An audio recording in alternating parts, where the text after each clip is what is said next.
Xavier Timbaud, bonjour.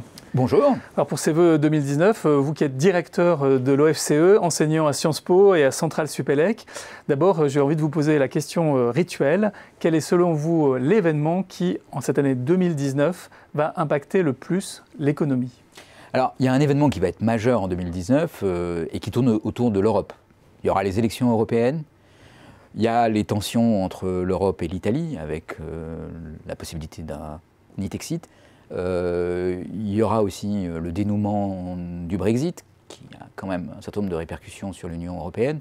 Il y a la décrédibilisation de la stratégie européenne d'Emmanuel Macron, qui sera peut-être consacrée aux élections européennes.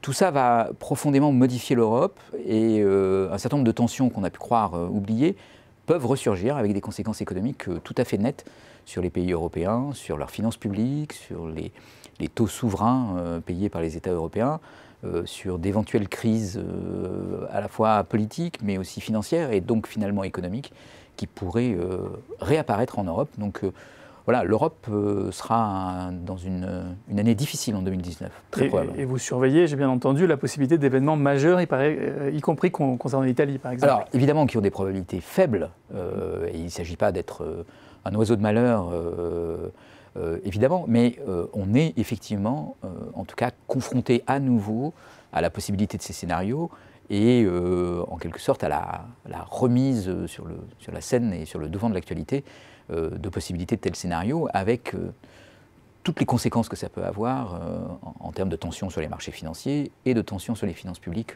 à l'intérieur de l'Europe. Ça, c'est la première chose que vous regardez. Sinon, quelles sont les choses qui vous semblent importantes de regarder brièvement par ailleurs ? Alors, il y a évidemment un élément tout à fait important du côté de l'Organisation mondiale du commerce et des accords commerciaux. On a suivi les échanges très houleux entre la Chine et les États-Unis, la mise en place de tarifs, qui était quelque chose qu'on n'avait pas vu dans une telle ampleur depuis la Deuxième Guerre mondiale. Mais il y a d'autres problèmes. Le fait que l'instance d'appel de l'OMC va se retrouver dans une impasse à la fin de l'année 2019, puisqu'il n'y aura plus le quorum nécessaire pour la faire fonctionner. Ce qui veut dire qu'à partir de décembre 2019, les règles de l'OMC deviennent contestables par n'importe qui.